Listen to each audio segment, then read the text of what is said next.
Sick, man. Well, thanks for doing this, dude. Yeah, of course. Thanks for hitting me up, inviting me into the chat. Have you seen the other ones that I've done or no? I watched all of Zach's and I saw Nick's and I watched Tiblex's. Okay. What'd you think? Yeah, I think it's super cool, solid topics and pretty rad platform.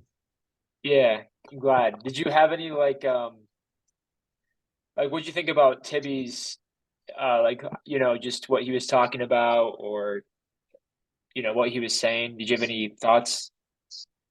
Uh well, just like everybody has like solid insight, you've interviewed like the top players, so like Zach had it's like about the top players and stuff. I love what he had to say about that stuff, and like Nick's interview was super good. You guys covered a lot of good stuff, and I got through like halfway through Tiblex's, and Yeah. I had some stuff to do yesterday, but yeah, just like the topics that you're covering are super solid, man. I like all of them. So it's Awesome.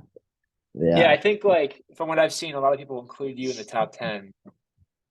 Um, would you say that like that's fair? Or where would you put yourself?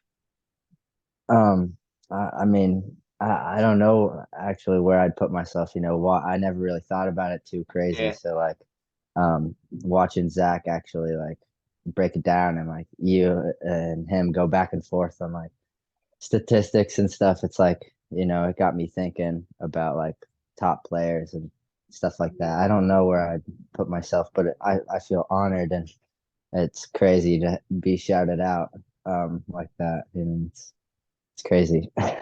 Yeah, that's cool. Yeah, I guess it just depends on how you look at it. If you look at more like creative tricks or competition wins or just Yeah, like the amount of never been done before tricks.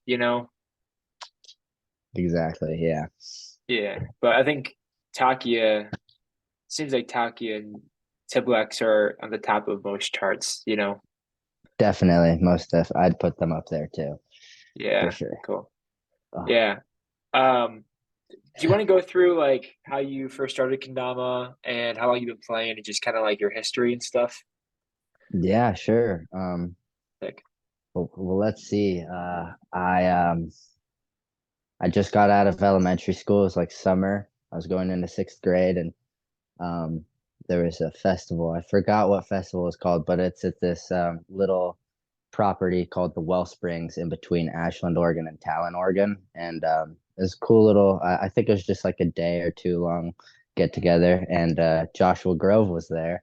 And my brothers, Cody and Caleb, had actually met him before. They saw him at Lithia Park in Ashland with his whole setup. He used to go there and he'd have like his ring of kendamas and people would walk by and he'd get them to do like 60-second spikes and stuff. And yeah, like it's crazy to think about. But yeah, I wasn't with them that day and they had met him. And so I had heard about it and I met him at this little get together and I was like, dude, I'd love to try it. And at the time, I was me and my brothers, we were trading like crystals, like quartzes and amethysts, and we'd go to festivals with like cheap crystals, and we'd hustle people, and we'd leave with like super expensive crystals and stuff, and like that was our grind back then. So, I had my like case with my crystals in it, and I like set it down, and I was like, dude, I'd love to try this, and he spun it and I spiked it first try and I was like instantly in love. I was like really? that was it. And I like had the crystal. It was like this fluoride that was like two purple and green cubes that were like growing together at just the corner. It was like really cool. And I was like, dude, I'll trade you this for that kendama, for that like hustled him for his dama. And yeah, traded for his personal Kenko. And yeah, that crystal ended up breaking into two pieces, like in half perfectly, and he ended up giving the other cube to his brother. So I was like, that ended up being perfect. Nice. Okay, so you use the crystals as currency kind of, and then got a Dama. What year was this? This was in, I believe it was 2015. I think I was 12. You were 12 in 2015. Okay. And then What'd you think of like Kendama when you first saw it? Like, what were your first thoughts towards it, and why do you think you liked it? Oh, I mean, I just thought it was something really cool, something to do. I grew up with two brothers like my age, so we were just always like we did parkour for like 4 years, and we went to the Y and did classes, and we used to be able to do like all these crazy flips and climb buildings, and we used to play Magic and Pokemon and Byakugan and Beyblades. We went through all the phases. We had the silly bands, and so it's just another cool thing. And our mom, just like most people who get really good at something, their moms are like, "Oh, it's just another phase. He'll just move on from that." But it stuck. And um, fun fact, there was a point where I almost stopped playing Dama because I didn't have anybody to play with for like years. Like I was just like alone. Like I landed my first bird 1 year into Kendama, um, and I thought I invented bird. It was because I didn't have a phone, no social media or Instagrams or no YouTube. Just was alone with my Dama for a while. So it was yeah, it's crazy. Did your brothers play Dama with you that first year, or Yeah, yeah, we were at a level together, and they were a little bit better than me because they started before I did. So like like my brother Cody, he was really good at like earth turns, or my brother Caleb was good at earth turns. Cody was good at his like cup flow was really fast, and I was good at orbits. I could do like big cup orbit like over and over and over, and we like had those tricks down. And yeah, they ended up moving to Texas for a while, and they stopped playing Dama, and that's when I had like 3 years where I like left school, and I played Dama for like 3 years for almost 10 hours a day. And wow? that's really like that's when I got like an iPhone 4, and like I couldn't post stories yet, but like I was able to see other people's clips and was like learning and stuff. So it was like that's really when I excelled. Yeah, I kind of heard about your upbringing, and it's pretty unique. But like, why did they move to Texas, and why did you end up having to be alone for 3 years? Oh, well, like the situation we were in when I was younger, my mom was a single mom with 3 kids, and we're all really close in age, and she ended up getting cancer, and she was like, we were in New Mexico in this town, Alamogordo. It's where I was born, and it's just pretty rinky dink town. She was like, I'm not gonna make it here if I stay here. So she's like, she took all three of me and my brothers in the car, and she drove us all the way to Oregon. And yeah, when she got there, she wasn't doing too good. She had like a collapsed lung and was like doing super rough, but we made it to the hospital, and she got proper care. Ashland's pretty chill, and they gave her a room with a nice view. And at that point in my life, my mom was going through chemo, so she didn't have hair, and she was taking us fishing a lot and stuff like that. So, we've been with a single mom our whole lives. So by the time like sixth grade came around, we were at like a point where she couldn't take care of all three of us by herself. So she sent them down to Texas to live with our grandpa, where they were in Texas. They were taken care of for a few years. And me and my mom, sorry if you heard that, turn my No, you're good. notifications off. No, you're good. Yeah, uh, um, let's see. Yeah, so like she sent them down to Texas to live with our grandpa, so they were taken care of and stuff. And during that time, me and her were like out of the car or in a bus, and or just like couch surfing. And it was just like because it was sixth grade, I just found the Dama, so I was just seshing all the time, and I'd yeah, bring it to class and play it while the teacher was talking, and they were always taking my Dama and like telling me no weapons at school, and like I was just always playing Dama everywhere.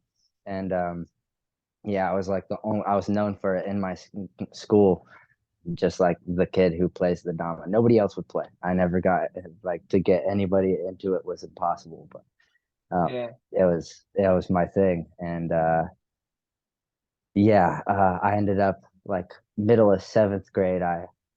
I wasn't doing too good in class. It wasn't working with me, just like the way that they taught and stuff like that. I was just I learned my first juggle spike was what it was, and I wasn't doing too good in class. And I went to my mom and was like, I'm not gonna go back to class. Like you can send me to school, you can bring me to school, but I'm not gonna show up to class. Like I'm just gonna play kendama because this is what I want to do. Class isn't something that I want to do or see myself like growing in or being like a bigger person in society. Like this is what I love to do. This is what I want to do. It's not something bad. And she was full supportive. My mom's so cool, and she was just like, "Okay, we'll see what we can do." And since we were out of the car, she was able to get me in this homeschooling thing where all of my schooling went into my mom's hands or my legal guardian's hands. And yeah, I just played Dama for like almost 10 hours a day for 3 years after that. Just like, um, yeah. And I went back to school because I got a girlfriend and stuff like that. But like, it was just like, it was just so rad. Like, Yeah. yeah, my mom's the reason that I sesh Dama as much as I do. And I'm where I'm at. Yeah. Shout That's out really awesome. Dama moms. Yeah, shout out Dama moms. Yeah. I actually have a really similar experience too, where my mom super supportive of my hobbies, whatever those are, but also with cancer and sickness and stuff. Yeah. So I'm sure back then it was super hard. And yeah, thanks for sharing that, man, because it's Oh yeah. super unique, like we all don't come from the start, the same level, you know what I mean? Like it's Yeah. this really intense story for you being that young, and then also your mom having to make super, super hard decisions, with you and your brothers. Um, but so you ended up going back to school, like for high school? Yeah, I went back to school towards like the end of eighth grade because yeah, I got a girlfriend and I just went to school just to skip class. Like I would skip class and stay on campus. I'd go into this little hidden stairwell on campus to Sesh Dama, and like these were like just before I got or just after I got picked up by Analog, I think. So I was Okay. I like all these clips are just next to this staircase on these old Instagram clips, and that was me ditching language arts and math and stuff. And then I'd go to lunch with my girlfriend, and then I just did the rest of my classes. And it was Your teachers must have you must have been famous or infamous, like famous in a bad dude, way. I'd get texts that texts in the middle of class. They would say on the intercom, "Edwin Tickler, return back to language arts." Edwin Tickler, return back to language arts, and kids would text me, "Return back to language arts." It was so funny. Dorks, dude. Um, Yeah. that's that's so funny. So that's crazy, man. Did you end up continuing into high school, or did you stop? Yeah, I went into high school. I ended up like not finishing out high school. Um just like I said, it wasn't Same old clicking with stuff. me, but the same old stuff. But I made a lot of friends, and high school was a great learning experience. Yeah, it's cool. So seventh grade is wait, 2015 is when did you hit your first bird, like a year in? Yeah. So it was probably like 2016. 2016. Okay. And then that's so crazy. And then when did you start really progressing? And then also you said that you thought you were the one to invent bird, which I must have felt incredible. But Yeah, I was on my way out of like a movie theater. I was like walking out of the movie theaters and it just happened. And I was like, Mom, Mom, Mom. Like, you don't understand. Like, I don't think anybody's ever done this before. Like, yeah, it was and so she was funny. always super hype about it. Yeah, she was always like, "Oh, no way!" And Yeah. yeah, she actually there's this one time where I was like, I wanted to sell kendamas and I wanted to make like a brand, and I called it like Damaste, like Namaste, but with Yeah, the it's sick. kendama. Yeah. Yeah, and I drew this design for a card, and my mom took me to like this like FedEx in-person shipment place, and we ordered a bunch of cards, and they like made me 200 cards to hand out with my information, and like yeah, it was crazy. And she also like when it was right when Kanamiko was going out of business too. So like the first kendama that I bought with my own money was like a bamboo natty. Um, oh, it was, I think it was a Shinzu or something, Yeah. yeah, something like that. Yeah. And yeah, but then they started going out of business right after that. We saw the box of 40 Zens for 200 bucks. And Yeah. my mom bought it for me as like a gift. And there's like this old picture on her Facebook from however long ago. And I'm like sitting here with 40 kendamas in front of me, and I'm like this little kid with my bamboo shenzu around my neck is so funny. Like, yeah, she's always been behind my back, and I stopped because I didn't have anybody to play with, and I was doing yo-yo for like 2 months or something like that. Just wasn't too motivated to sesh. People that you sesh with help a lot with making you want to grind and land new tricks. So like I didn't have that. It was like, no, this new thing is fun, and this is rad. And my mom was like, dude, you you're too honed. Like what? Like I had my cup flow like that, and I was starting to do birds and nightingales, and she was like, "Yeah, she got me motivated to get back into it." So Okay. like I owe it all to my mom. That's awesome. So when was that when you started getting back into it? That was, let's see. Well, that was probably just before I learned that juggle spike. So Okay.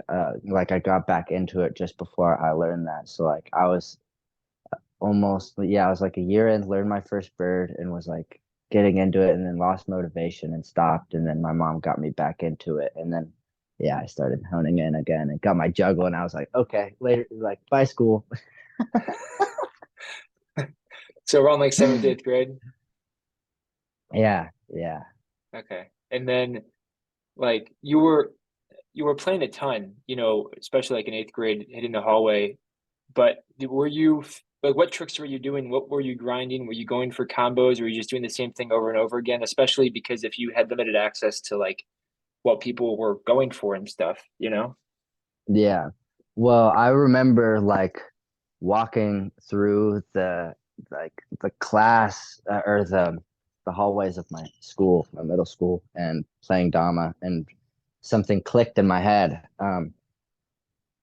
Like tricks like this, like cup tricks, Yeah. they're all the same thing. The ball is doing the same thing over and over again. It's just going up, and you're moving what's under it.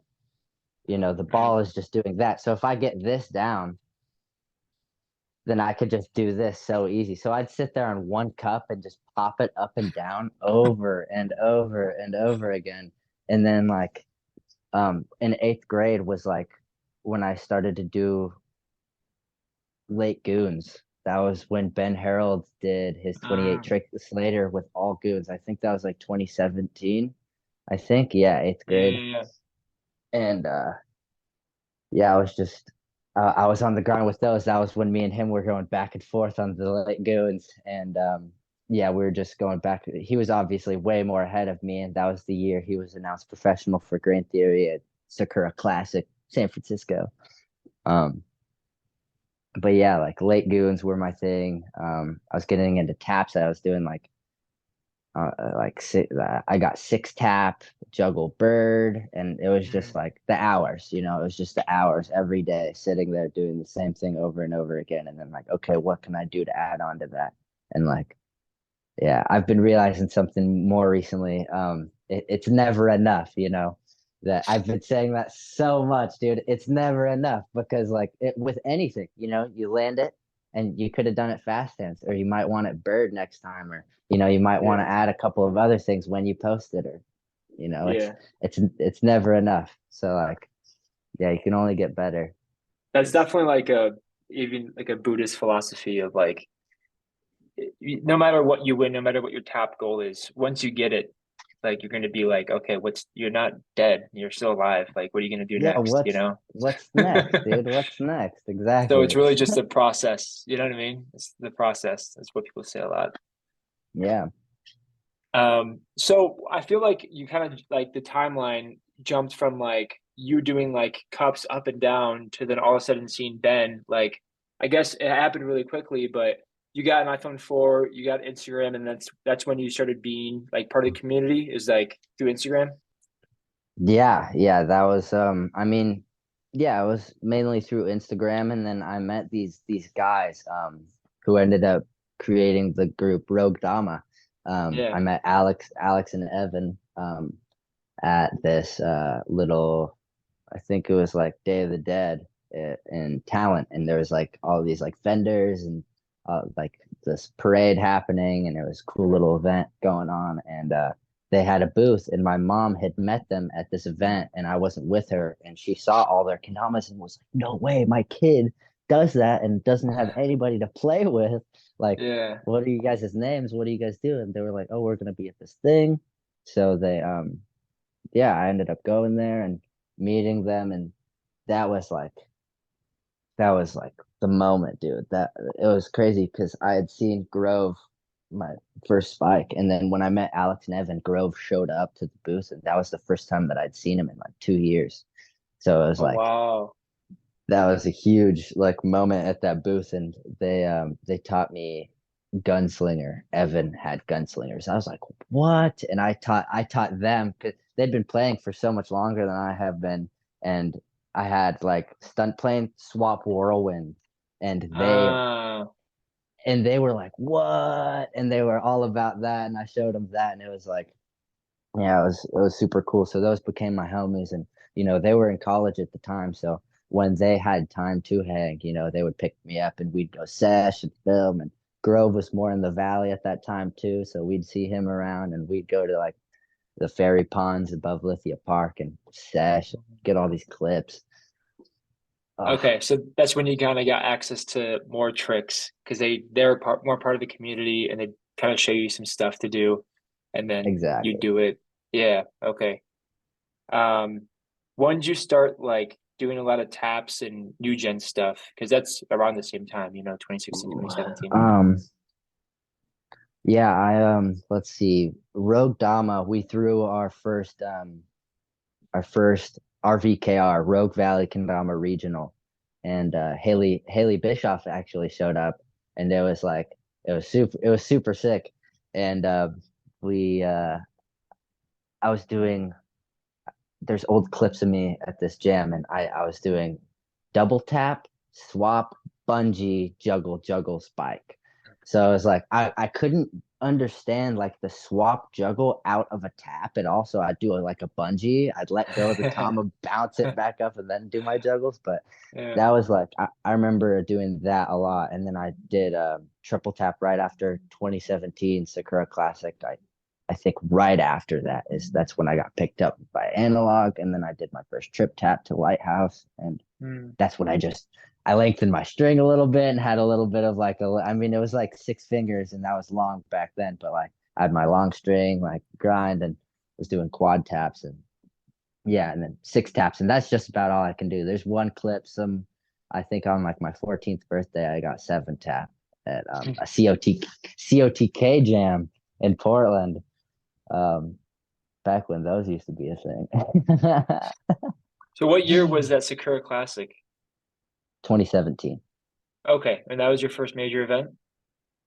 That was my second one because the year before I had went because I met Alex and Evan, and oh my God, this was actually crazy. This is like the big like the moment because I was like I think I was just about to turn, I can't remember what age I was, but um I we had this car Grove did. It's called the Eagle. It's like this legendary car. If you talk to him about it or anything, the Eagle, dude. That's like his old school whip. It ended up like blowing up or something. It ended up like crumbling. Flying But away. we all, Yeah. yeah, dude. So I ended up meeting Caleb Jeffries and Chris June for my first time on this road trip too. They were coming down from Portland, and they picked me up in the valley, and Mm. I sat between Jeffries, young Jeffries. He had some hair back then, and yeah, I had June next to me, and we had like this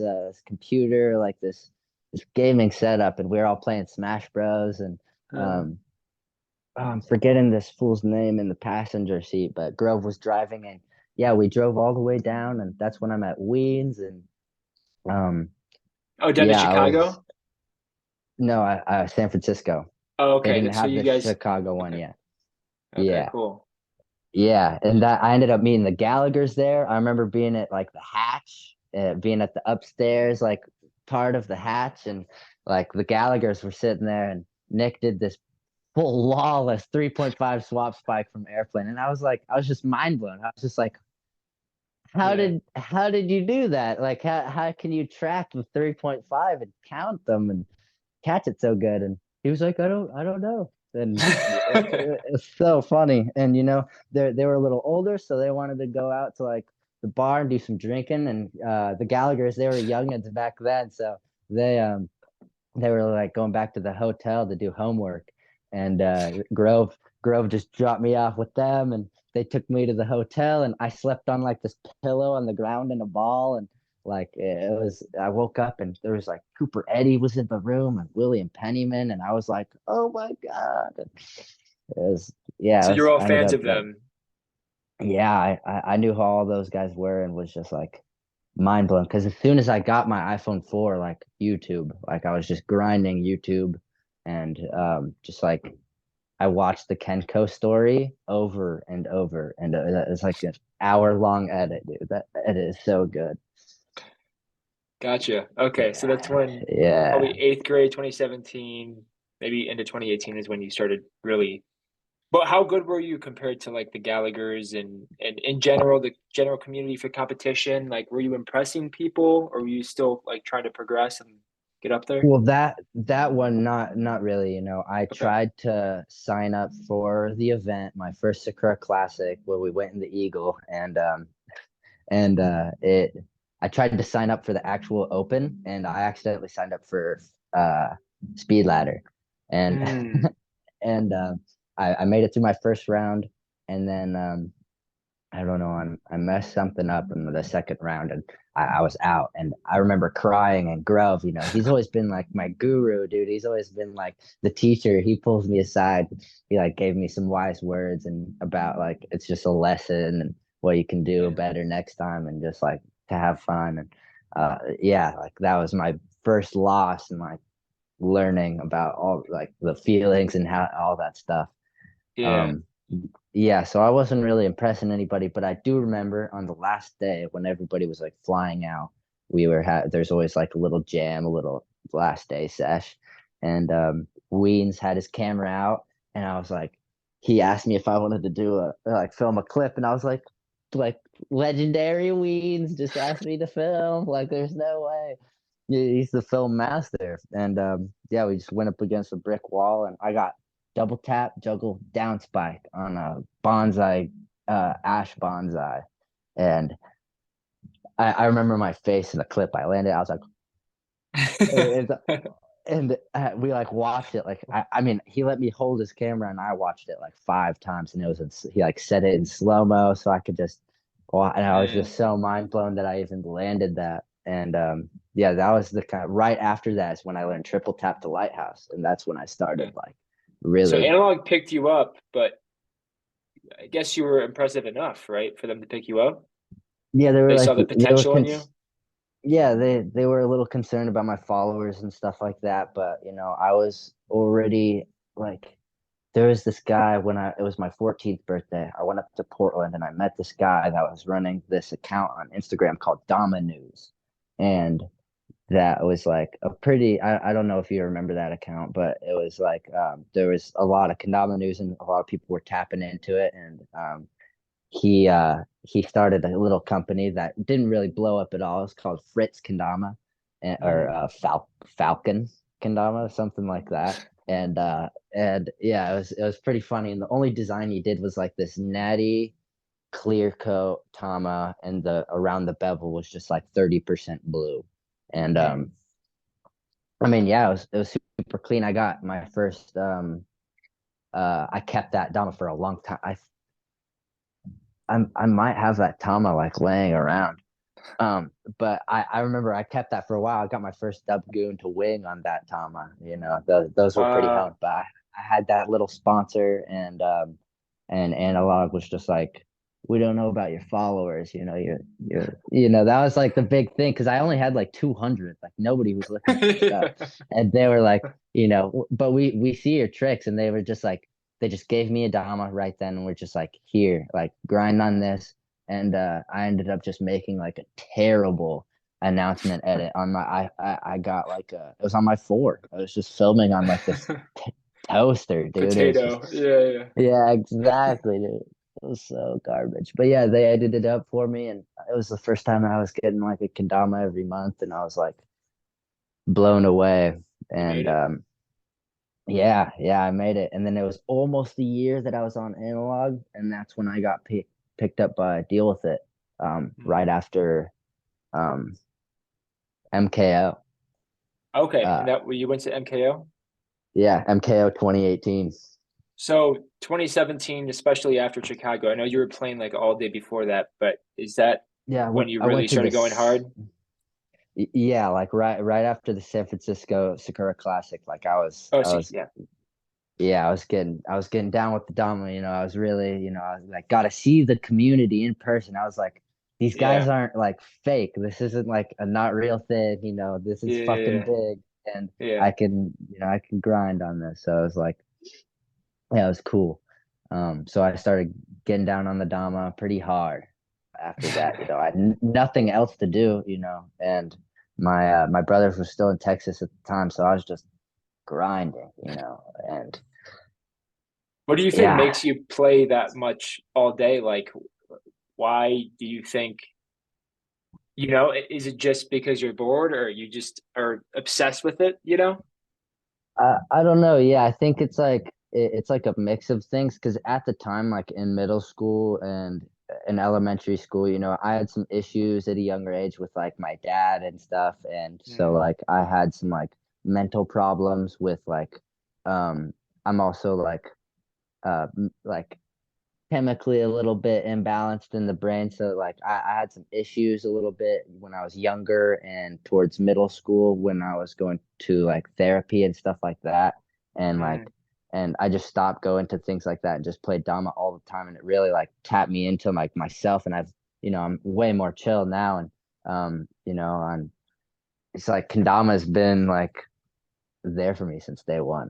It's yeah. crazy. Been So it's my something that you could just push everything into and then just spend time and then develop and you can see yourself personally progressing. You think that was it? yeah, yeah. I was just like I can get better at this. Distracting And yourself a little bit? yeah, a little bit of everything, dude. Just having fun. It was like so fun. Like it's just ridiculously fun. I'd sit there for hours in one place, just forever playing Playing. kendama. And like I still do that now. It's like just the other day I was at the school down the street, Hedrick, in the field for hours, just grinding. And it's like it hasn't changed. The tricks are a little harder, but like the difference is my body used to not hurt as bad afterwards. But That's so cool. So like, yes, yeah, I mean, I want to get into you now, but first, like up until now, because you're how old? 18? 19. 19? Okay. So your first MKO was when you were like 15, 16? It was 20, the first one was 2018? My yep, first MKO was 2018. Yeah. Okay. And how old were you? I was oh geez. I was It's 15. 5 years ago. So 15, yeah. Did you compete? Yep. Yeah, actually that event was crazy because I was, not too many people not like too many people knew who I was still and Analog was only able to send me out there or not send me out there. They were able to pay for like my room fee, like give me $50 to split with somebody for a room, but they were too small of a company to be able to like give me dollars to send me there. And my mom, she pulled through with the Oh, that's dollars and awesome. set yeah, dude, she sent me out there and um yeah, I ended up competing and I went up against I remember the rounds I remember really good are Kelvin Wong. That's when I met him. And Liam Router, and Luke Ford.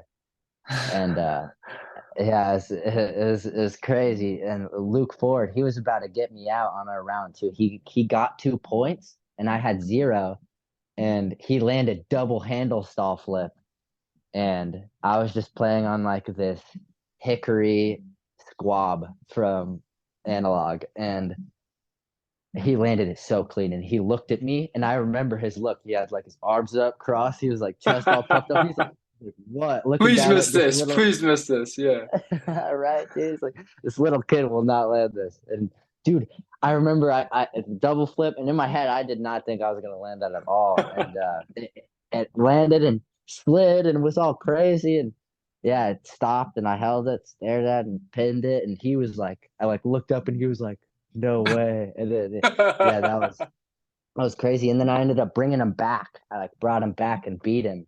And it was like I still mess with Luke Ford about that till this day. That's like when we met, and like I like even the NAKO like 2 years later, like we were walking through like the bathroom stall, and he just like looked at me with that look, and I was just like what are you looking at, bro? And it's just like it's so funny. I love that. But yeah, I went up against Kelvin after that, and our round was nuts because everybody else's round was finished. They were all done. So like it was just me and him on stage, and everybody was watching us. And the whole Soul Kendamas team was like sitting there on Kelvin's side of the stage, like front row, like you can do it, Kelvin. And Kelvin was taking his time like he does, and I was like trying to like move through the music like I do. And Josh and his mom were the only two people on like front row on my side of the stage, and they were like, "You got it, Edwin. You can get him. You can get That's him." so And sick. it was crazy, dude. And I ended up winning that round, and that like it was like Damn. yeah, it was nuts, dude. That was like meeting Kelvin too. So like that like set me and Kelvin have gone back and forth on events years since then. He'll Right. beat me, and then I'll beat him, and then he'll beat me. It's like it's crazy. Me and Kelvin have gone back and forth like till that day. And it's nuts. Liam Router took me out. If I beat Liam Router that next round, I wouldn't have went into top 8. But he Mm. got, I think it was just Goon to Spike. I think it was just Goon to Spike, and I had the shakes. Liam Router was just like, oh, I was like, Yeah. Cold. yeah. Yeah. Just like, Ugh. so how'd you do in freestyle that year? Oh, I wasn't in freestyle. I actually Okay. didn't do freestyle for like a while. I don't have a crazy amount of freestyle experience. Not like for any specific reason. I just like it just Yeah. didn't happen. Yeah, and then Gotcha. COVID happened, and then it was online for like 2020, and I didn't like the online video like the way they were Yeah. doing it, so I just didn't submit. Yeah. Yeah. Um, so during that time, after MKO 18, you were doing the same thing, just going back in Idaho still? Or Um. where were you? Oh, Oregon. I've been in Oregon since Oregon. Okay. yes, Yeah. since I was like So 5. you were in Oregon just stashing Dama all day, basically. Yep, just grinding. Yeah. And then okay, cool. And then that brings us to I guess like 4 years later, 5 years later to now. Um, and I feel like I first saw you obviously before the lefty tricks. I don't know when I first kind of ran into you, like, so I was on Instagram in like 17, but Oh, I must have followed you at some point. And I remember when you were on Chrome, like there was like that one edit. I don't know what year that was, but it was in the rocks, and you were hitting like taps, toss to handle stall super easily. oh, You remember that? I can't remember. Was it like my announcement edit for Chrome? It could have been. Because You know I what? Maybe remember like maybe it was like the NAKO or Battle at the Border edit or something. But I feel like it was okay, in like out west with what you guys were hiking. yeah, it could have been ooh, uh either the Shreddy Krueger one or the No Jumper Chrome collab demo we did, like Yeah, Chrome did. We did an edit, me and Guzman, for those damas, and that might be because there's a good amount of hiking and nice handle stalls in that Well, edit. anyway, so you went from analog to DWI and you were on DWI for a while. That's when I first ran into you, was when you were on DWI, I think. Yeah. What years, do you remember when that was? Yeah, so I was on analog for almost a year. I went to MKO 2018 when I was on analog, and then right after that, Caleb Jeffries hit me up and was like, "Yo," and I was like, "What's good?" And he actually sent me like a book of a paragraph, and I like read it and debated it, and like I had history with Jeffries. I met him Right. all those years ago, and he was like the homie. And yeah, it's like yeah, it's crazy. So I was like, yeah, I'd love to. And analog, the being where they were at, they were upset a little bit, and that's just how it goes sometimes. I was like, Yeah. I got to go to this little bit bigger company and see what happens next and try these new Yeah. paints and shapes. I was just excited that anybody like would want to send me free stuff and Yeah. like want to send me places like this is so cool. Everybody's so rad. And yeah, so I started playing on Deal With It, and yeah, that was actually pretty crazy. I was on there for almost a year too, and that's when I went to Chrome. It was kind of just like almost a year on analog and almost a year on Deal With It. Okay. And then how long were you on Chrome before 365? Almost 2 years. Okay. So what was the transition between DWI and Chrome? It was I was 16 and it was NAKO 2019. And Right. Okay. yeah, and I don't know. Yeah, I went and nobody from Deal With It was there. Uh, Hmm. I mean, Jeffries was there, but he wasn't repping Deal With It. And it Okay. was just like, I was just with the Chromies, I was just with the Yeah, Chrome guys. chilling. Bond. I feel like you were Yeah, chilling with Bonds a lot. a lot. Yeah. And he kind of took me under his wing and, same with Fisher, and Yeah. they did this thing where like Bonds put me in the passenger seat of the car and he just like drove me around the block and like talked to me. He like gave me a rundown of like what's good and like they were needing a new session from like the West Coast and stuff and what the kind of little breakdown was and they were like looking at me and like they'd love for me to rep their damas and they'd like send me stuff and have me on the team eventually and I was like dude I'd love that like Yeah. of course this is huge like Chrome like top three company in the world. Mm, You're like crazy. I was like, no yeah. way. And so I was like, let's do it.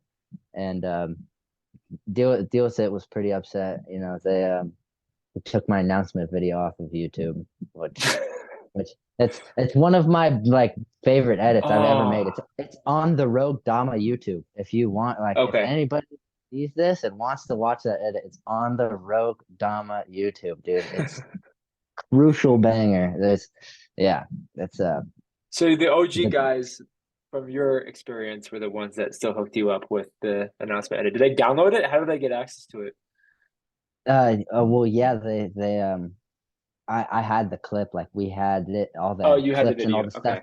Yeah, and they sent me it on like Drive and stuff, and they had it on their Drive and they posted it, and they've just Mm, had it for so long. And when they took it down, they're like, "What the heck?" So like, yeah, Guzman, he's just like threw it back up on YouTube, and that's cool. Yeah. yeah. Is that an edit that you were really proud of? Oh yeah, dude, that was my first like because analog edit was kind of just me on my toaster or my potato, It's just like like that was my first like Minecraft. time. Yeah. Yeah, exactly. And these fools, Guzman and Evan, they went to SOU and they majored in videography. So that's like what they do Mm. is film, and that's what they were learning at the time. And so the edits that they were making of me, they were using as class projects too. And so it was perfect. It was like, oh, you need an announcement edit? Well, we needed an edit. So Yeah. so we'd go out and they'd have all the nice gear that they would be able to rent from the school and like and it was a super cool little situation. And Yeah, that edit was, I'd say, a game How long changer was it? for Like me. a minute? It's Or no, I think it's like 4 minutes, something like that. um, It's like a, let, let's find it real quick. oh yeah. Um, you see my screen? Yeah. Oh snap! Yeah, we got some. Yeah, we got some minute a day with Edwin. Damn, Um, one of that's these? crazy. Oh my goodness, I don't see it up there. Dude, No, oh I my don't. God. That's actually a bummer. I have it. I'm gonna have to put it on my YouTube or something, dude. They're Yeah, slacking. Oh yeah, my I mean, goodness. yeah. Yeah, but there Um, are some really good ones. Me and Guzman, every time we hang out till this day, this was 2 years ago, this New Year New Edit that we did together. yeah. And that is hands down like pretty much our favorite edit we've made together. And we Should we watch watched it right that like now? if you want to, I'm down, dude. I You can react it's to it a my little bit. favorite edit. Sure. Yeah, because This like is two there was years ago. yeah, that was the switch tricks. That was like kind of the beginning of my switch Oh stuff. yeah, fuck, that was Switch. Yeah, and my homie actually in the middle of making this edit, we were filming a clip and I got a call that the homie passed away, one of my good No friends that way. I met in kindergarten. And yeah, so we had to put in there in loving memory of Dean Wickander. Yeah. Sorry, man. No, yeah, happens, dude. He's the G. The edit was for him, dude. We did him good. So you were hitting lefty tricks like lefty bangers a long, long time ago, you know? Yeah. Yeah, that trick was when I got the call, that little inward still one on the cliff. Yeah, yeah. Holy shit. I've been playing Switch for like I think 3 years. Some Okay. Yeah, I think just about 3 years. Damn, that's so sick, dude. You're ahead of the game. You know what I mean? With all these tricks, like especially the goons. Thanks, man. I appreciate Nice that. fit. You look sick there. That's Is that sick. Yeah, he was like, I don't know if we should film here, and I was like, come on, man, and I like convinced him to film at that spot. It was super funny. We had to get this one twice because it was all out of frame and stuff. Damn, bro. Yeah, there's like different categories for like the New Year New Edit. So it was like most hype moment, biggest flex, like all these different categories and stuff. Like this New Year New Edit comp, it was there was like small cup or something. Oh, I see. So you had to get the categories. Yeah, exactly. And we hit every category through the list, and we didn't win one of them. And Rod Dama felt super bad. Rod was like, "Dude, like your edit was like so good, and like I'd love to hand turn you a Ken." And Oh, yeah, it didn't end up happening. But it was cool that he recognized that it was that chill of an edit. yeah. I guess that's good enough to be like, Yeah, we'll take hey, it. yeah. Um, so Crom hit you up, and then I mean at that time I think they might have been even number one, but definitely top three. And so you're there for 2 years. And I think that's probably when, if not before, a lot of the newer players and just the general community really got to know you, you know. And now you're Yeah. popping off. I mean, you feel like you have some of those popular posts when it comes to you're 28 this year, but also recently last year with like your lefty tricks.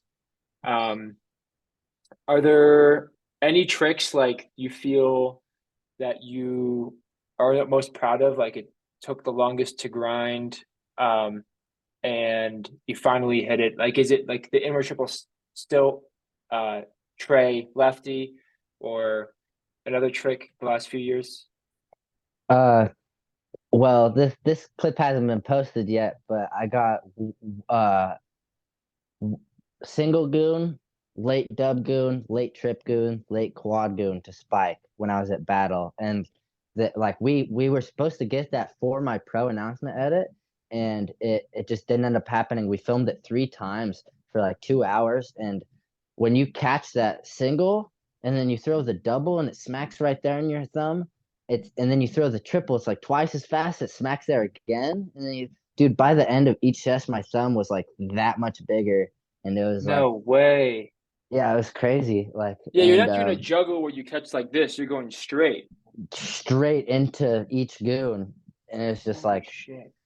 yeah. So like, two of those sessions, I cried because my thumb hurt so bad, and I got so close, dude, and then I was like, battle is coming too close. Like, I have to chill for competition. Like, I can't hurt my hand, because that's just one of those tricks that you just like hurt yourself. And Yeah. yeah, so I like had to chill out on it. But when I was at battle, in my head, I was like, if I like whatever happens at comp, the last day I'm filming that trick, I need to land that 1 2 3 4 goon. And I landed it with Adrian. We went off onto the path, like off to the side of the Parthenon, and Damn, that's yeah, so sick, dude. yeah, it just happened. I have the clip. I don't know when to post it. 28's been, only hat tricks except for that triple stilt tray. Um, but yeah, so I'm like waiting for that. I think they have it for the like the 365 battle edit. I think they're Okay. gonna make that. So Yeah, they never released that it. should yeah, that should be in there. But that trick was like definitely the most painful and like milestone wise was huge. And Yeah. that trip switch stilt tray is I don't know if I'll that's one of those tricks that I like. Same with the 1 2 3 4 goon. I don't gotta do it again. It's one of those Okay. like I did that. Look at this clip of me doing it. Like Yeah. people will ask you what's the hardest trick you can do. Like what's the hardest trick I can do right now, or what's the hardest trick I have done? Yeah. Like Two separate things. yeah, yeah, Um, I feel like that triple stilt doing just in the circles that I'm in and the comments and the conversations, like it's probably the most mind-blowing trick that people have seen in a long time, you know? yeah. Um, Thank you, thank you. because it's one of those things where everybody right now seems to be doing triple stilt trays or like a quad stilt tray, 1 2 3, and then you hit him with a Yeah, lefty, which is insane. But was that a big grind, or did you just feel like you had it in your bag? yeah. I was scared that Nick was gonna do switch trip stilt tray first because he did Okay. stuff. Okay, I did switch dub stilt tray like last year, but uh I was like, I don't know, he just did it, and I was like, fuck, like knowing Nick, dude, he's just like going for the triple. And I told him, I was like, dude, you can do the obviously I'm gonna motivate him to try it too. I'm like, you could do the triple. And he's like, dude, for some reason I feel like I can. And obviously you can. If you can do it with one hand, you could do it Yeah. with another. It's just another hand. So it's like there was a big question when I was sitting there in the hallway grinding in my head. I was like, dude, is this even possible? And I have to think about like Onishi just hitting triple stilt tray typhoon, and he's Mm. left-handed. And I'm like, if he can do that with his left hand, then I can do this with my left hand, dude. So I was like, there is that like that mental block that you gotta break through with the switch. And it's big for sure, but it's just another hand. It's just another hand. Yeah. Like with lefty, I feel like a lot of people, you're naturally because your brain has done it before, you naturally feel like already like better at it, like you can progress quicker.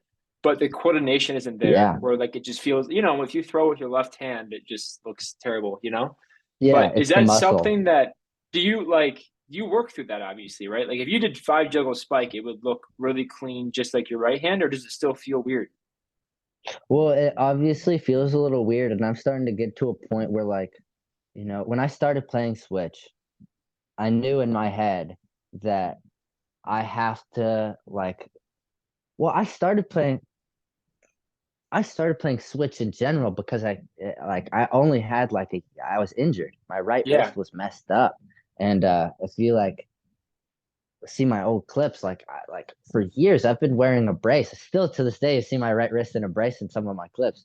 And yeah. it's just like skateboarding. I've been skateboarding or was skateboarding. I stopped to professionally play kendama, but I've been on and off the board since I was 2 years old, and I ride goofy, right foot forward, and Mm-hmm. falling on my right hand all the time, like messing up Mm. my joint right here, and then I'd put a brace on it, like an ace bandage, and I'd just sesh with the bandage on, So I wouldn't let it heal at all. I just sesh with the swollen wrist, and like an idiot. And and yeah, it ended up getting pretty messed up, and I ended up getting like tendonitis, and I was getting like pains, sharp stings from my shoulder down into my wrist, and like I'd wake up sometimes and like my fingers would be crazy stiff, and I was like, dude, like if I keep at this and like I only have like a year left with my right hand, like and I'm gonna have to stop playing dama, and like I Mm, put all this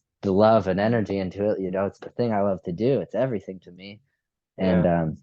so I was like, dude, I gotta chill on my right hand. Obviously, I should have done that in the first place, but I have a whole nother hand, and I've always my whole life I throw stuff with my right hand and I write stuff down with my left hand. Mm, I've always done that. So I guess there's like that slight ambidextrous, yeah. but But it's not like, I mean, when you did your first it's spike, not dude, the same. it's not like you got things. It felt like No, everybody else doing lefty, right? yeah, if I'm throwing a ball with my left hand, it's jank, bro. It's not the Yeah, yeah. same, you know. And, Yeah, it's and just, so like, yeah, yeah. So like that, I knew there was like lack of muscle in my left hand, but I had like 5 years with my right hand already, and so I was like, I didn't have to learn all the little tips and all these little angles and tricks you need to learn from like inward lunar, triple inward lunar flip. I remember learning that on my 14th birthday, and how you want to give the tama a little bit of a flick like this when you pull towards you. So mm, that's what gives it that fat. People will like Nick Stoddy slowed down his flips, dude, and he gives it that slight bit of like action. yeah. And I yeah, so there's like all those little things that with all these tricks and like flicks and angles, and I knew all that stuff, years on my right Yeah. hand, and so I was like, just got to apply it with the left and build the muscle. It's mainly what I did. So I just sat there doing around stalls and doing the same thing that I did building the muscle. And then obviously, because I understood all the stuff, I started doing goons, and then I like penguin airplanes a lot. So I started doing these late goon ploop penguin airplane tricks for a while, switch. And, I'm more consistent right-handed. But sometimes I'll play myself in Ken. Like just because there's still like a lack of Kendama players in the valley. It's like my roommate Just says these two people right here. Yeah. yeah, right here. So like I'll go back and forth, and I've beat my right hand like two times with my left hand, and I've beat my left hand Wow. however many times with my right hand. But those two But I times, mean, you like your weaknesses, right? You're like, dude, my left hand can't hit these stalls. Like your right hand's like, I got this. yeah, and I've noticed different weird things. Like I hold handle stalls differently. Like Okay. I hold handle stalls like this with my right hand, and I hold or like this, and with Yeah. my left hand, I hold it completely flat, and Oh that's tough yeah, to do that's with my funny. left hand. Yeah. Yeah. And so like little things like that, and like my right hand, since I've like messed it up, it's like a little slower than my left, so I'm starting to get like these late Ken flips down, and they're feeling better with my left hand than they are with my right. So like late, I can do it with my right hand, and I've been trying to get them down, but after sessioning those for a while with my right hand, my thumb's all stiff, and like I gotta like rub an ice cube on my arm and like Mm. do like physical therapy stretches and stuff like that. So I'm still like, and my wrist is feeling better than ever. So I'm like coming back from this past injuries, and like am feeling really good. And so like yeah, Did they it's ever get did your two hands ever get like mad at each other during Ken, like doing a trick that they know that they can't do? um so well yeah, like I won't think about it, and I'll just bust something out with my right hand, and I'm like, damn, like I gotta do that with my left hand now, and I'll be like, Yeah, crap. And like like yeah. sometimes it smacks though. Like I've had that happen a few times. Like there's no way I'm gonna land that with my left hand, and it just happens, and you're like, there's nobody there. So it's like, Your right hand's um, like pissed off, you're like yeah. no way, you didn't land that. Dude, that's the Yeah, most insane thing. Yeah. oh, so fun. Kendama's infinite, dude. Yeah, Oh, man. You're reminding me, and I know me and Marcus were kind of on like a opposite hand grind too, because I did a little bit of opposite hand for or non-dominant hand for 28 tricks later this month, and you get as much stoke lacing tricks. Like I even 1 2 3 J or something. Like it Oh felt yeah, so good. you're like Yeah, pumped, dude. You go yeah, crazy, and it really reminds you like why you started playing. And it's like people forget. People get like people roll, they just sit there and yeah, they like turn it into a job and they just grind the dama yeah, until it's like this nub, and they just don't have any like they forgot why they started playing. So they need to take a yeah. step back and remember why. And they're like so far in that they need to take a step back completely for a minute and like, it's you gotta there's reminders, dude. Do Kendama you have tries to remind to yourself remind you doing that, too. or do you like are always pretty feeling pretty joyful with kendama? Well, I think kendama reminds you. It's like whether you're susceptible to the reminder or not. Kendama is Yeah, always fun. It's whether you're willing to have fun with it. yeah. Yeah. Your attitude. Yeah. Yeah, it's a mindset, dude. Kendama's a lifestyle, man. How much are you playing these days? Like, what are you working? Are you just slaying? What are you doing? Yeah, right now I'm like working one day out of the week, and Sick. 28 tricks later I've been chilling on the crocheting. I haven't been crocheting too hard, just Mm. letting my wrist chill out, and after 28 tricks I'm gonna be grinding that more out. But I've been just chilling, I've been, yeah, I mean grinding, not Yeah. grinding, laying around, feeling like I'm slacking, but I like feel like I Doesn't have so seem much like you are on done. Instagram. Making It's crazy weird tricks. because I feel like I'm slacking, and then I go in my story. I'm like, oh, I forgot I posted 5 clips earlier. Like, You literally will post oh like three crazy bangers. How much do you yeah, think you're playing every day? Like when you get up and do you have this kind of a schedule or do you just do what you feel like? I'm turning it more into a regiment because I find myself grinding for like a day really hard with my right hand, and then it's hurt the next day, and then I have to like like bring it back to life the next like 5 days, and then it's not Mm, sore after the fifth day, and then I like sesh super hard, and then it's sore again. So I need to turn it more into a regiment. And what I do is it's never enough. So I like lace a banger, and then I like click record, or like I stop recording on my phone, and I'm like, what? One more, and I like click record, and I go out there again, and I just grind. I'm like, and then I get all mad, and then I lace, and I'm like, one more, and then I'm like sweating, and I'm like, I was only supposed to get one trick. This was supposed to be like a 10-minute session. I've been out here for like an hour, and it's yeah, that's what I need to stop doing. I need to get like two solid tricks with my right hand and two solid tricks with my left hand, and then like I don't know. I've been trying to like think of ways to be able to chill because like you can grind a bunch of tricks in one day and then just post those tricks individually on your Instagram and get to yeah. chill out for a while. And um yeah, so I for sometimes I'll have like posts set like on my Instagram as drafts. Like I'll have Because 5 posts posted too ready much. to post. Yeah, like I'll have clips like already set. And like I can't post this. I already posted today. I guess it's for tomorrow, but I have these other 5 clips that are post worthy. Like, what am I gonna do with these? And I I pretty much do a reel. Like, put the music on it, put the caption, the cover of it, and then I just click save draft. And then Yeah. I'll do that with like 10 clips, and then I'll just have those and not play for like a minute. And it's I'm at a point where I'm like healing too and sore and stuff. So like when I chill out for those 10 days after grinding, I like hop back on my dom and I'm better than I was 10 days Oh ago. It's yeah. like Yeah, like a it's little it break, does like it does so much. it does wonders, bro. It's really cool. So like, and it's hard to take a break, man. Like here, let's see. How do you do this?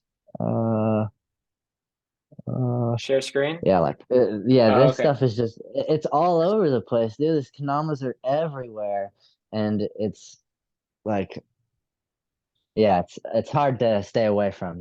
When I try and take a break from Dama, I literally have to not carry one on me, not have like not look at one for a little bit because it's hard not to play, bro. Why are you taking a break though? Like why don't you just always play? Is it just to heal up your hand? Because you can just play left-handed, right? Well, yeah, I could just play left-handed, but I get sore, like Yeah, everybody, you just get sore when you sesh hard too. And I think it's the way I move my body when I sesh. I try yeah, like, and I realize it with crocheting too. Crocheting is such a chill thing, and I make it this like really yeah. fast, and I try and pump it out, and then my wrists are sore. Like when I draw too, I've always like gotten really close to the paper and like leaned against the paper and tried really hard, and all my stuff's really Your like whole back detailed. is everything tense and everything. When you Yeah, realize, all like, that you think about it, stuff. you're like, oh, wait, I could just relax. I could just kind of like, yeah, yeah, yeah, I feel you. Yeah, exactly. So I need to like yeah, I've been back and forth in the DMs with oh, why am I spacing on his name? Yeah, I know him too. Kendama Fit, dude. Yeah, He's been helping me so much with just like morning regimen stuff because you need to walk. I do stretches, I do splits, and I fold myself in all these ways so I'm able to like move freely during the day without like too much pain. And he helps me with like warm-ups to warm up the muscles before you stretch them.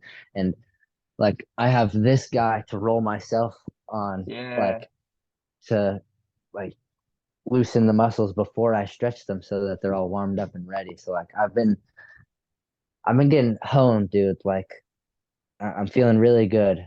Um, yeah, these next couple of it's weird to say, next couple of years are gonna be nice. I'm just feeling better Okay. and better. Usually, like all my homies right now, they're getting older and hurting more and more. And I feel like I went through like a lot of that pain and stuff at a younger age. And like I'm coming out of that pain now and I'm Yeah. feeling better and I'm growing into my older age nicely. So I'm Mm. like feeling Stoked, super man. good.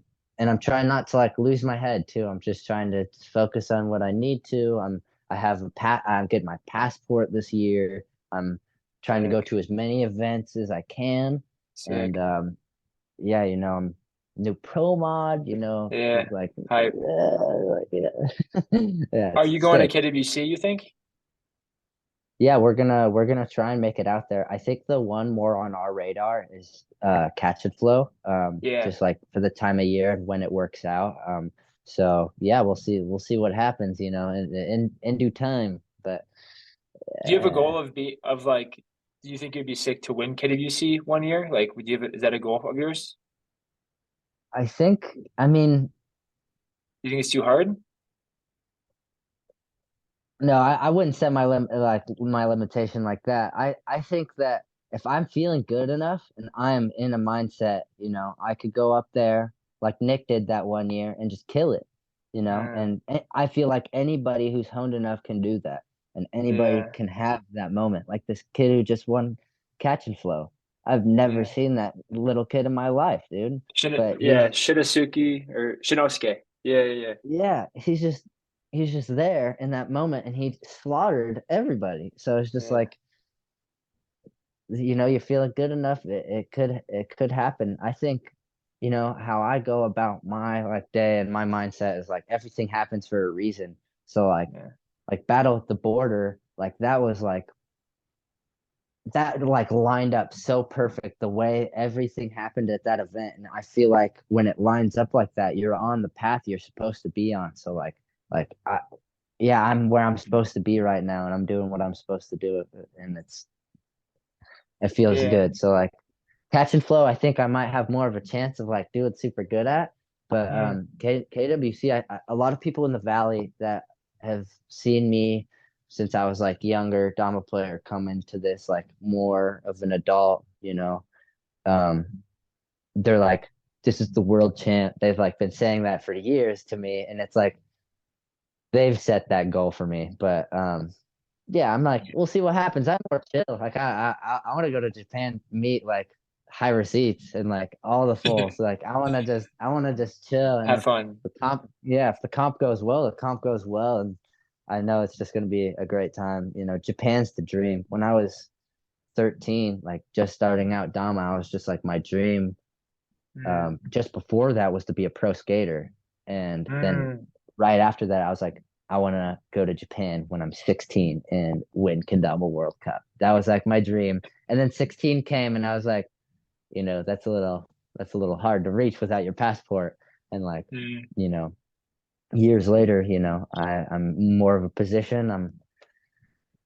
It's crazy. I'm living on my own. I'm paying my own bills. I got my own job. I'm doing the grind, growing up, becoming my own adult. Are you living in your own place? I'm living with two roommates. It's really nice. It's pretty chill. We're still getting everything wrapped up. These carpets are like 12 years old and they're Mhm. shag. I don't even know if they make shag carpet anymore, but Okay. Are they this Dama is players that you're living with? yeah. I got Riley back in the day when there was like a Rogue Yeah, Dama jam, Riley. and we're walking through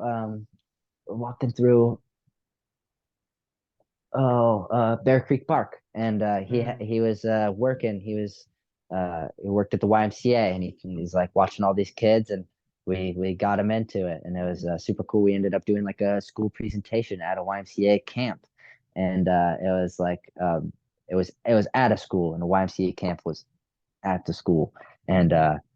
yeah, it was Grove was there, whole Rogue Dama squad. We lined up all the Damas, and Riley was actually one of the um people watching the kids, and he was doing all the mini games, and he was yeah, he's been session ever since. He's right next door listening to the music right now. Nice. um yeah, it's super cool. And the homie Levi, he hasn't been playing for as long, but he's honed in. He just got whirlwinds. Nice. He's getting them down super good, so it's cool to be able to like hang and sesh and do that sort of stuff. um yeah, Yeah. yeah. With your daily schedule, like what time is it there? Is it 12:17 right now? Well, let's see. Yep. Okay, so we started at like 2, so 12 so around like 11 a.m. Like did you play before we started the interview? Like what time do you wake up? Do you play in the morning? Oh yeah, I was session earlier. I made some rice. I was doing some switch stall tricks. I like debated whether or not to get some story tricks, but I wanted to keep my phone's charge up for the interview. But Nice. yeah, I sesh. Just the other day there was this thing with some like Discord Germany Kendama Yeah. competition. Yeah, and there was it was like it was pretty crazy for like my schedule because it was like 2 a.m. here for when they were sessioning. But they invited me, and I stayed up all night until like 10 a.m. and just sesh dama and just judged and hung out on my phone like this for hours. It was That's it was super sick. cool. So yeah, I've been just trying to sesh as much as I can while keeping my body feeling good. I'm not trying to Yeah, go like too hard. you can have too much fun and hurt yourself. Uh-huh. You can have fun while like keeping a regimen like tight and like feel good. You know, Yeah. I don't want to have like too much fun and then like the next day wake up and be like, I want to have fun and wake up the next day ready to have some more fun. Yeah. What do you think that perfect obviously it depends on the trick that you're doing, if it's going to be like a leg goon or if it's going to be like heavy knee trick, but like the amount of hours, what's a good balance? Is it like I mean you mentioned earlier playing like 10 hours a day, but now do you play like a half an hour a day or like 6 hours a day? Well, I I kind of just have a Dama on me always, and Okay, I'm it's just like, 24 hours. Yeah. it's just always, I guess. Like right now, I'm not seshing, but like after this, I might hit a whirlwind and like walk down the stairs and do an earth turn. I'm just like, I always have one around my neck. So So, you're always playing, but then like what about like a grind? Like is it's not you don't look at the time, you just kind of go out and play? oh, I just go out. The sun tells. Daytime Yeah. is timer. That's So as I think much. you're telling me like 10 hours a day. I think that's what you're saying right now. Yeah, just as much as I can.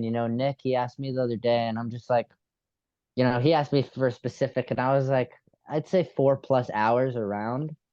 Yeah. Um, yeah, I mean, if we're getting like down to every minute and we're shoving it all together in one day, I'd say probably four Yeah. 4+ hours a day. But yeah, I always got a Dama on me, and I'm always ready for a whirlwind check. So yeah. Yeah. Nick G What asked you? Wyatt? Huh? Yeah. Nick Yeah. G asked you that?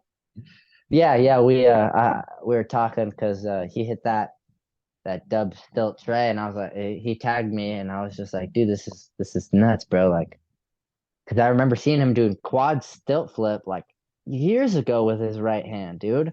Like, I Yeah. don't think anybody saw that because it was on his story, but I remember he was in like Japan, and there was no caption, no tag, no anything. It was just like him Quad on still. his opposite hand, and you could tell by the way he was pulling up because it was all like way Yeah. up here. He like dropped it and he like pulled the still, and then it was just yeah, he like smacked the quad still flippers. I was Do you like, guys talk so often? yeah, we go back and forth pretty like these past few weeks. Yeah, we've been going back and forth, you know. I I remember the first time I met Nick, I got a letter on him in Cannes, my first Sakura Classic. When I met him, I I still give him squat for that too, because he beat me. Obviously, he swamped me after that, but you know, I was like, oh my god, like I was trying not. My tactic was to not act like a fan, like kind of try and act like I didn't know these guys, like Yeah. like I walked up to Bonds like after Grove has already told Bonds all about me and stuff. Like I walked up to Bonds and was like, "Hi, I'm Edwin. Like, what's your name?" And like Yeah. Yeah. and like that Sakura Classic, I watched somebody walk up to Norks with like a dollar bill. Like, can you sign my dollar bill? And like I walked up to him and was like, "What's your name?" Like, I'm Edwin. And like Damn. I think that's like an in or like they see you as less of a fan and more as a friend.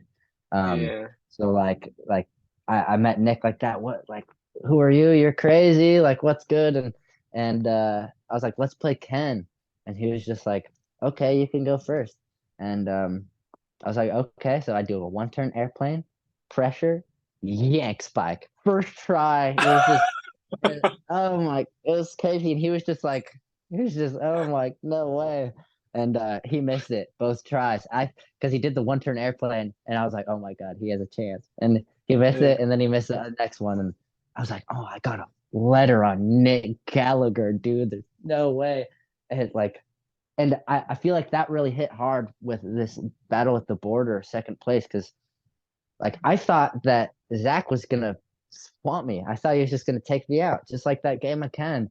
But like I got a point. Like I was so stoked that I even got a point on Zach. I was Mm. like, oh God, dude, like no way. Yeah. Yeah. Yeah. Um, is there anybody that you're still kind of like starstruck by, like in the community? Like, who did you look up to the most out of anybody? Oh, um,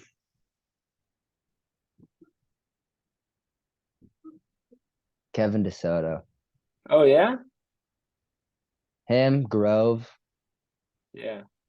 definitely Grove. You know, he's always been my guru. Yeah, I mean, like looking up to probably them as Yeah. like male role model, like Oh, solid figures, you know, yeah. solid people you can look up to right there, and good homies. Uh, and I like I wouldn't say that I like look up to like Nick or Zach or whatever. I definitely used to, but I'm at like you know I'm not like a kid anymore. Right. So I'm like I can I I don't know. There's like I'm a fan. Yeah. Yeah. I'm a fan. Yeah.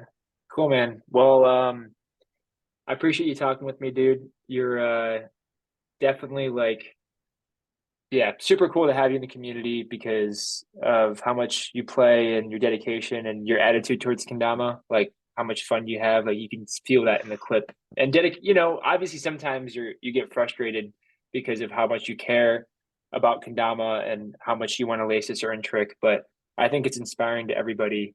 It's definitely inspiring to me. So yeah, I really appreciate you just being super cool and always showing up with a good attitude at events. Dude, thank you so much, bro. That you know that means a lot. Um, yeah, I really Kendama's everything to me, dude. And I just want to do this my whole life. Like this is Yeah, it. yeah, Like, and I feel fortunate enough to be able to find the thing that I love to do at a young age, you know. And yeah, like, not everybody's that fortunate. So like, this is it, bro. I really appreciate that, and I appreciate you hitting me up for this interview. This has been fun, bro.